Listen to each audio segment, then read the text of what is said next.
Hey guys, how we going? Dylan from the Warehouse Centre here. Got Julian on the floor today, help me out with this one.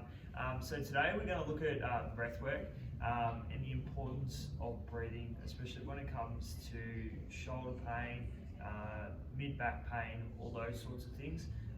It's definitely something that I tend to focus on quite a lot in my treatments when I get someone coming in with that sort of with those sorts of complaints.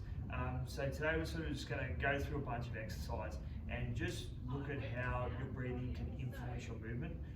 So it's something that most people just don't even think about, and it's actually something that's really simple. Can be a little bit boring at times, but it's super simple and it can be quite effective as well. Another benefit is that it targets your nervous system as well. So trying to calm down that parasympathetic, sympathetic nervous system, and trying to relax everything in an area of pain. So let's start with the first one.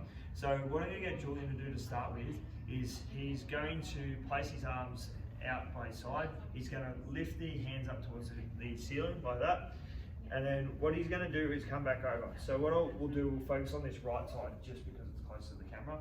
So I'm getting to turn over. Now just make sure he doesn't lift that shoulder off when he comes through, because we want that true indication. So as you can see there, he gets a bit stuck.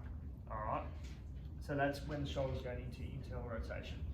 So what I'm going to get Julian to do now is reach both arms straight up towards the ceiling. Palms are going to be together. Sorry, not together, but facing each other, I should say. We're going to reach with the shoulders. We're going to keep the middle of our back flat on the ground. Okay. And now all I'm going to get Julian to do is he's going to not use his upper chest and his neck muscles, which are your accessory muscles for breathing. I want him to use his diaphragm and his lower ribs. So a lot of time, you get people say, use your belly to breathe. I like to put my hands here and then say breathe into my hands. So you want the person to expand their ribs laterally, because as much as it's a forward expansion, it's also, especially for these lower ribs, it's a lateral expansion. So I really like to get those ribs moving by just telling the patient, push into my hands on the side of your ribs and getting that movement initiated through there.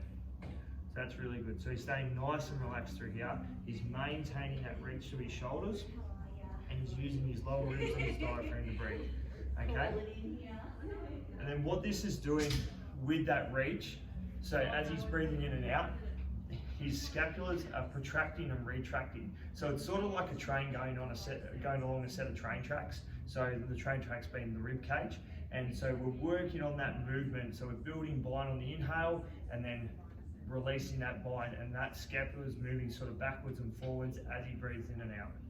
Okay, so I'll get him to drop his arms down now. What I'm going to get him to do, just with this right arm, so I'm going to go back to that same starting position. So arm up, and just put it there. Going to hold that. Now I'm going to get him to go into internal rotation again, and we're going to see where he gets to. Yeah, so a little bit better. And how does that feel for you, Julian? Yeah, better. Yep. Yeah. Moving smoother? Feels good. Perfect. Awesome. All right, I'll get you to jump up for me. So that's the first one. Second one we're going to look at is more of a rotation and a side bending component with regards to your thoracic cage. So this is one I like to give to patients, especially if they play golf and any form of rotational sport. It's really good for sort of improving that rotational sort of range of motion, and we also add a bit of side bending in too to sort of build up that tension through, again, those sort of lateral ribs. All right. So what we're going to get Julian to do, he's going to shuffle forward on the chair. He's going to cross his ankles over, doesn't matter which way. He's going to interlace his fingers behind the back of his head. Okay, and what I'm getting him to do is we'll go to your right hand side to start with. So he's just going to rotate to his right, just to wherever he's comfortable. So he's sort of blocking, he's sort of stopping in that spot. What I'm then going to do is we're going to side bend into that same side, and I'm going to get him to take 3 deep breaths in and out. Again, pushing out into sort of this hand here, getting that rib cage to move.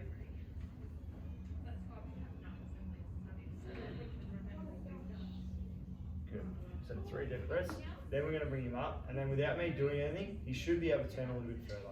Nice. We're going to go back down, and we're going to do the same thing again. Good. Nice. And again, making sure pushing those ribs out.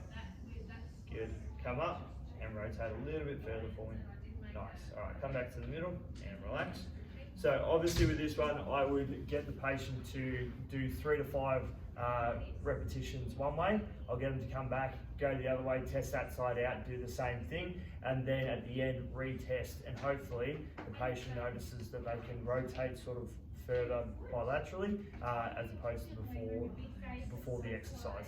So as I said, that's a really good one. Opens up the ribs, gets them moving.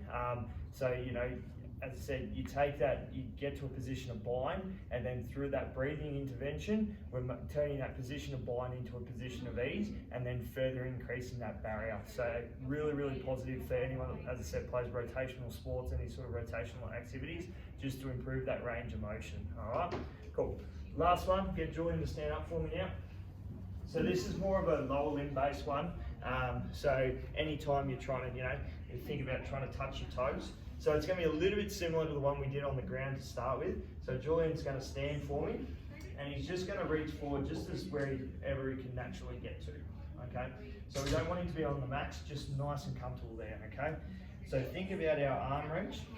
Julian's got pretty good range of motion anyway.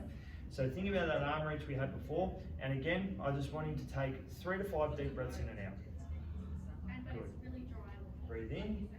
Breathe out. Reach with those shoulders again. Get those scapulars moving like we had beforehand. Good. And now on this breath in, take it in, and on the breath out, reach further.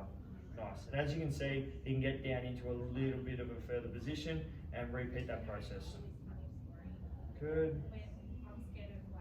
One more. And breathe out. On the next one, go for it. Awesome. Come back up for me. There we go. So that's a really, really good one. As I said, to lengthen out not only sort of your thoracic spine and your lumbar spine, but then also getting in and trying to release tension through your glutes, hamstrings, even down into the calves, all right? So anytime if you struggle with someone who's a bit stiff through the low back, struggle to touch your toes, that's a really good one to try. So as you can see, plenty of options for you to give a go. And again, breathing, really, really simple, but it's really effective, and it has a massive influence on how your body can move. Hope that helped you. If you got any questions, feel free to leave a comment below, and we'll see you in the next video. Cheers, guys.